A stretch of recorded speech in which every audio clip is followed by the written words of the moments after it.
일단 저는 그 킴스큐 사용자 김승구고요.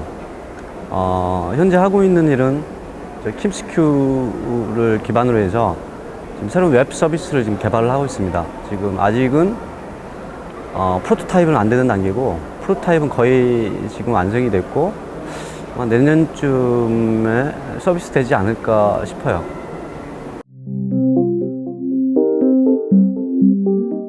개발자는 아니고요. 킴스큐 예전에 기획 일을 좀 했었는데, 이제 프로그램 기획이나 뭐 웹사이트 기획이 아니라, 물론 조금씩 제가 필요한 거는 했었는데, 기획자의 입장에서 바라보면 킴스큐 사이트가 제가 원하는 거를 굉장히 빨리 만들 수 있는 구조예요. 그리고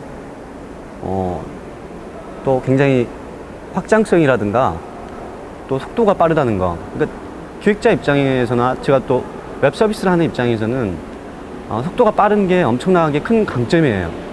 물론 다른 뭐 구조적인 거나 이런 건 잘 모르겠어요. 그런 거는 제가 요구하는 상하고 제가 요구하는 것 중에 좀 우선순위가 아니기 때문에 제 입장에서 보면 굉장히 강력한 도구죠.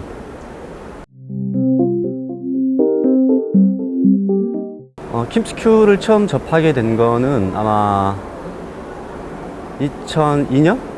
2003년? 그 사이인 것 같은데, 그 당시에는 킴스 보드였죠. 여러 가지 보드들을 찾아보다가, 그 당시에는 제가 이제 인터넷 쇼핑몰을 구축하고 있었는데, 커뮤니티 부분에서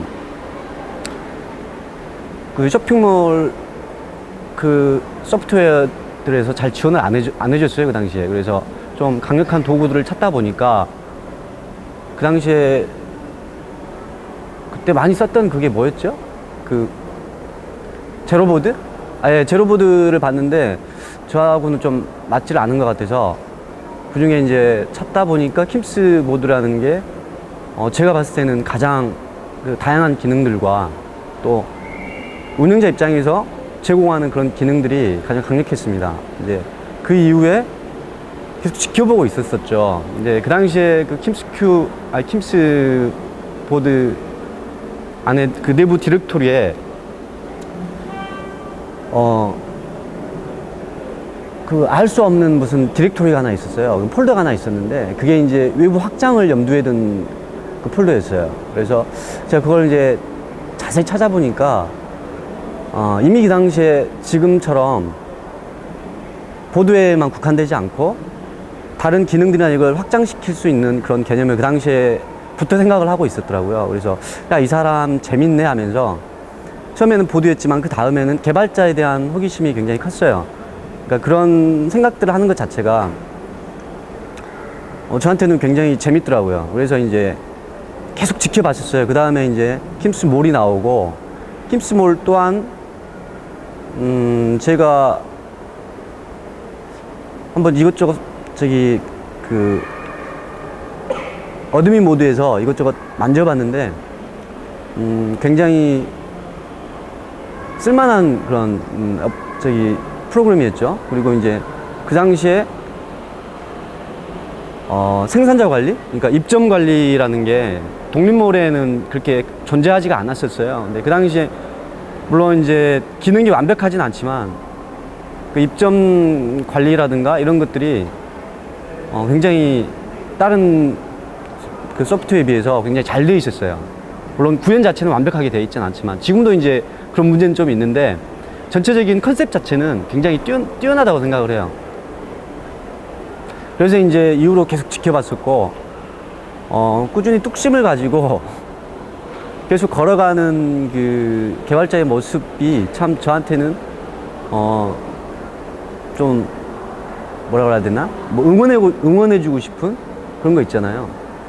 예, 그런 게 지금까지 계속 이어져고 있는 거죠.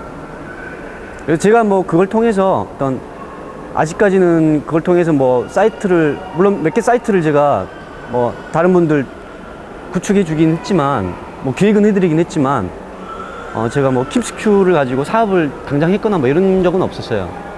다만 이제 그 안에 있는 사람들이 좋고, 그래서 앞으로도 아마 계속 지속되지 않을까 싶어요. 물론 이제 뭐 상황에 따라서 다른 툴을 쓸 수도 있겠죠. 필요에 따라서. 이것도 어떻게 보면 하나의 툴인데,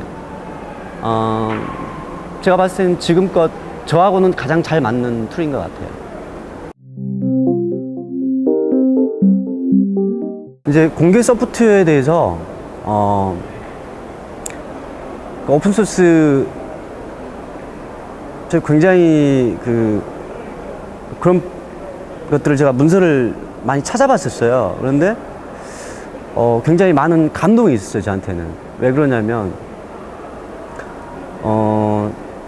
지금 이제 현재 사회 시스템은 자기가 가지고 있는 기술들이나 자기가 가지고 있는 자기만의 특별한 도구들, 이런 것들이 오픈이 안 돼요. 왜냐하면 그게 자기만의 기술이기 때문에 다른 사람한테 가르쳐 주지 않고 자기만 소유하다가 이제 조금씩 이렇게 풀어주고 이런 거였잖아요. 근데 이제 오픈소스에는 그걸 라이브러리라는 이름으로 다 풀어버리잖아요. 그러면서 많은 사람들이 그게 활용하게 하고 그 이후에 또 다른 것들이 나오잖아요. 그래서 아마 정치 철학으로서의 사회주의가 가장 실현되고 있고, 아직도 그 흐름이 이어져 있는 곳이 바로 이 오픈소스 생태계인 것 같아요. 그래서 실제로 이런 것들이 없다면은 우리는 어떤 웹 서비스나 이런 것들을 구축할 때, 프로그램을 개발할 때도 마찬가지로 엄청난 그 시간을 투입을 해야겠죠. 지금보다 많게는 뭐 그냥 자기가 다 개발해 쓴다면 물론 상상도 하기 어려운 일이지만, 근데 그런 것들이 다 공개가 돼서 많은 사람들이 그 자원을 끌어다 쓸 수가 있잖아요. 그리고 이제 그것에 대해서 어떤 다른 대가를 바라거나 이런 게 뭐 많지는 않잖아요. 물론 그런 사람도 있을지 모르겠지만 순수하게 열정이나 이런 부분들로 세가는 부분이잖아요. 그래서 앞으로도 이런 오픈소스가 계속 이어졌으면 좋겠고, 다만 우리나라 현실에서 이런 오픈소스를 하고 있는 분들이 까놓고 얘기해서 먹고 살기 굉장히 힘든 구조예요. 그것만 가지고. 그리고 이제 그 부분들에 대해서 많은 공감하시는 분들이 그분들한테 지원을 해주거나, 또 그 지원은 여러 가지가 있겠죠. 심정적 지원이라든가 경제적 지원이라든가 또는 같이 참여를 해준다든가, 이런 분위기들이 조성이 돼야 개발자들이 좀 더 힘을 내고 거기에만 온전하게 자기의 시간을 투입할 수 있을 것 같아요. 근데 이제 현실적으로 생계 부분이 많이 걸리잖아요. 그래서 그런 큰 역량이 있음에도 불구하고 다시 생계를 위해서 어떤 회사나 이런 시스템으로 돌아가야 되는. 그러니까 저는 이 회사 시스템하고 오픈소스 시스템하고는 굉장히 다른 성격을 가지고 있다고 생각을 해요. 근데 이제 그런 사람들이 다시 그쪽으로 돌아가야 되고, 어떻게 보면 제 입장에서는 굉장히 안타까운 일들이죠. 예를 들어 지금 킴스큐가 제가 지금 그걸 기반으로 개발을 하고 있는데, 이게 없었다면 저는 물론 다른 걸 썼을 수도 있겠지만 거기에는 없는 기능들이 또 있어요. 내가 원하는 어떤 서비스에서. 그럼 그걸 제가 또 개발을 해야 되고, 뭐 엄청나게 많은 자원의 손실이 있겠죠. 근데 그거를 이렇게 빠르게 할 수 있다는 것 자체가 오픈소스의 힘이 아닐까 싶어요. 그리고 이제 좀 더 중요한 거는 누구나 공유하고 또 누구나 참여할 수 있고, 그래서 계속 이어졌으면 좋겠어요. 그리고 이게 널리 확산되고 또 이런 문화가 좀 자리를 잡았으면 좋겠어요. 그리고 자기 하고 싶은 것만 해도, 어떻게 보면 소프트웨어 개발자는 굉장히 고부가가치 인력이잖아요. 그리고 그 기술이나 이런 스킬을 습득하기 위해서 엄청난 시간을 자기 자신과 싸워야 했잖아요. 근데 이런 사람들이 좀 더 자기가 즐거워하고 자기가 원하는 걸 해나갈 수 있는 이런 사회가 좀 사회 바탕이 됐으면 좋겠어요. 이제 이거는 어떻게 보면 그 예술가들하고도 좀 일맥상통해요. 근데 그런 세상에 여러 가지 다양한 사람들이 자기의 삶을 살 수 있는 사회가 풍요로운 사회가 아닌가. 그렇게 보면 오픈소스 개발자들이 자기가 하고 싶은 그런 오픈소스들 마음껏 개발하고 마음껏 공유하고 이러면서도 어떤 경제적인 이런 거에 구애받지 않으면서 살 수 있는 이런 구조가 되는 사회가 정말 그렇게 되는 날이 우리나라 사회가 굉장히 진정으로 풍요로운 사회가 되지 않나 싶어요.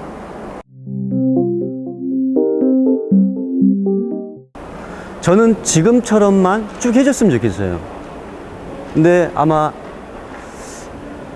계속해서 이런 어려움을 겪는다면 이게 이제 어차피 오픈소스는 많은 사람들이 쓰이고 그것들이 일정 정도로 또 부가가치를 이끌어내야 돼요. 그건 어쩔 수 없어요. 그렇게 되면 지금의 이제 상황으로 봐서는 많은 개발자들이 더 참여를 해줘야 되고 또 웹 앱 어플리케이션 시장이라고 그러죠. 이제 그 시장이 김스큐 내에서도 좀 더 확장이 돼야 돼요. 근데 좀 여러 가지 제약적인 요건들이 있는 것 같아요. 일단 제약적인 요건들이 아니라 지금 그런 부분을 지금 레드블록이라는 곳에서 혼자 열심히 하고 있는데 오픈소스 정신답게 좀 많은 사람들이 개발이나 이런 거에 접근할 수 있게 좀 열어주셨으면 좋겠고 또 그 어떤 시장을 주도할 수 있는 또는 이제 어떤 그런 웹 애플리케이션을 주도할 수 있는 이런 부분은 아무래도 레드블록 쪽에서 좀 만들어줘야 되지 않겠나라는 생각이 들어요. 왜 그러냐면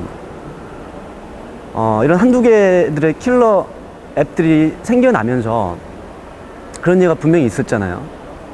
여지껏 블루웹이었던가요? 블루비나 또는 이제 그 컨텐츠몰이나 이런 것들처럼 그러니까 시장을 주도할 수 있는 것들에 대해서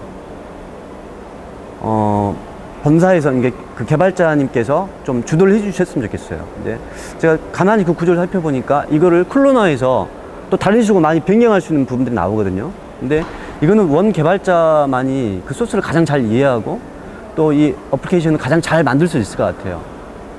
그래서 그런 부분이 좀 아쉽기도 하고요. 또 개발자나 레드블록이나 그런 회원들에 대해서 이 커뮤니티에 대해서 좀 더 오픈소스 정신을 가지고 그러니까 오픈 마인드를 가지고 자주 좀 교류하는 그런 기회가 있었으면 좋겠어요. 그리고 또 하나의 문제가 이제 국제화에 대한 어떻게 보면 저는 이 소프트웨어가 예를 들어 다른 해외 소프트 그러니까 줌나나 드루팔이나 워드프레스나 이런 것들하고 비교해도 저는 흔적이 없다고 생각을 해요. 특히나 해외 같은 경우에는 아직도 속도가 문제가 되는 경우가 굉장히 많거든요. 네. 그런 점에서 뛰어난 강점을 지녔잖아요. 물론 이제 다른 해외에 있는 오픈소스들도 굉장히 강력하긴 한데 서로의 포지셔닝이 다 다른 것 같아요. 그런 부분에서 볼 때 김스큐가 가지고 갈 수 있는 포지셔닝 자체도 굉장히 저는 크다고 생각을 하거든요. 그래서 이걸 좀 많이 고민을 하셔서 국내에서는 힘들어요. 이대로는 힘드니까 좀 큰 꿈과 비전을 가지고 좀 해외 시장에 한번 진출해 봤으면 좋지 않겠냐. 그런데 거기는 분명 레드블록 혼자만이 할 수가 없어요. 여기에는 분명히 많은 참여자들이 필요하고 아직 갈 길은 멀지만 저는 충분히 승산이 있다고 봐요.